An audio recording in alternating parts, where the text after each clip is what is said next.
দুয়ারে সরকারে কাজ চলবে স্বাস্থ্যসাথী, স্বাস্থ্য ও পরিবার কল্যাণ দপ্তর। তো আপনারা যারা এর আগে স্বাস্থ্যসাথী কার্ড বানিয়েছিলেন, যাদের ফটো হয়নি, যাদের আরও নাম বানান ভুল আছে বা যা কিছু প্রবলেম আছে, সেই সব প্রবলেমের ক্ষেত্রেও আপনারা দেখতে পারেন। এবং যারা এই বিষয়টি আপনারা সবাই জানেন, এর উদ্দেশ্য কি জানেন, এবং যারা এখন নতুন যারা জানেন না তাদের জন্য বলে দিচ্ছি এই উদ্দেশ্যটা কি।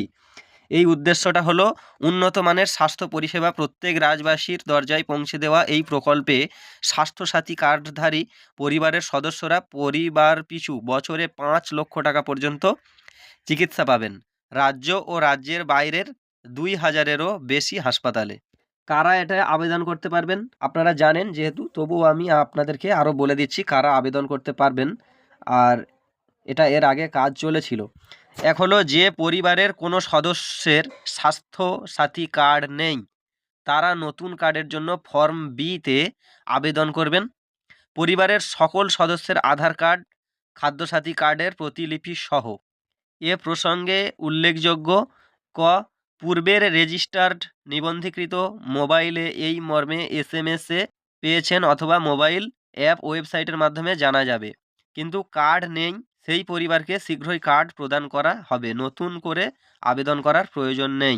আপনারা যারা এর আগে কার্ড অ্যাপ্লাই করেছিলেন, কার্ড হাতে পাননি, তাদের কিন্তু আর অ্যাপ্লাই করতে লাগবে না। কার্ড আপনারা হাতে পেয়ে যাবেন, আপনারা দুয়ারে সরকারে কিন্তু দেখা করবেন।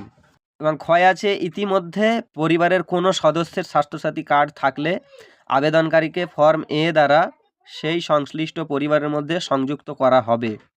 গ, এক্ষেত্রে পরিবারের কোনো সদস্য যিনি West Bengal health scheme ESI সরকারি পোষিত কোনো হেলথ ইন্স্যুরেন্স অ্যাসুরেন্স স্কিমের অন্তর্ভুক্ত নন এবং সরকার বা সরকারি সংস্থা থেকে চিকিৎসা ভাতা পান না, কেবলমাত্র এমন পরিবারেরই আবেদন করতে পারবেন। 2 আছে, স্বাস্থ্যসাথী কার্ডে নিবন্ধীকৃত কোনো সদস্যের নাম বাদ দিতে হলে ফর্ম ডি পূরণ করতে হবে। 3 আছে, স্বাস্থ্যসাথী কার্ডে নিবন্ধীকৃত সদস্যের কোনো তথ্যগত ভুল সংশোধনের প্রয়োজন হলে ফর্ম সিতে উপযুক্ত প্রমাণ সহ আবেদন করতে হবে। এ প্রসঙ্গে উল্লেখযোগ্য, নামের সামান্য বানান ভুল বা এই ধরনের ছোটোখাটো কারণে স্বাস্থ্যসাথীর চিকিৎসা পেতে কোনো রকম অসুবিধা হয় না, তাই এরকম সামান্য প্রয়োজনে ফর্ম সি পূরণ করার দরকার নেই। কিভাবে আবেদন করবেন? এক হলো, আবেদনকারী ও পরিবারের সকল সদস্যের নাম ও ঠিকানা যেমন প্রযোজ্য সহ প্রয়োজনীয় ফর্ম পূরণ করবেন। 2 নাম্বার হলো, মোবাইল নাম্বার দিতে হবে। 3 নাম্বার হলো, পরিবারের সকল সদস্যের আধার কার্ড, খাদ্যসাথী কার্ডের প্রতিলিপি জমা দিতে হবে। কোথায় যোগাযোগ করবেন?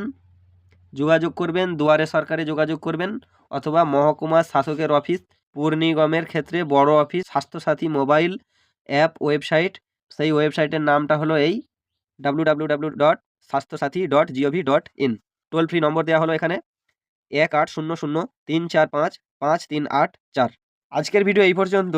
স্বাস্থ্যসাথী কার্ড সম্পর্কে আরও জানতে আমাদের ইউটিউব চ্যানেলটি সাবস্ক্রাইব করে পাশে থাকবেন, এবং ভিডিওটি যদি ভালো লেগে থাকে তাহলে একটি লাইক দিয়ে বন্ধুদেরকে শেয়ার করে দেবেন। পরবর্তী ভিডিওতে আবার দেখা হবে। আজকের ভিডিও এই পর্যন্ত। ধন্যবাদ।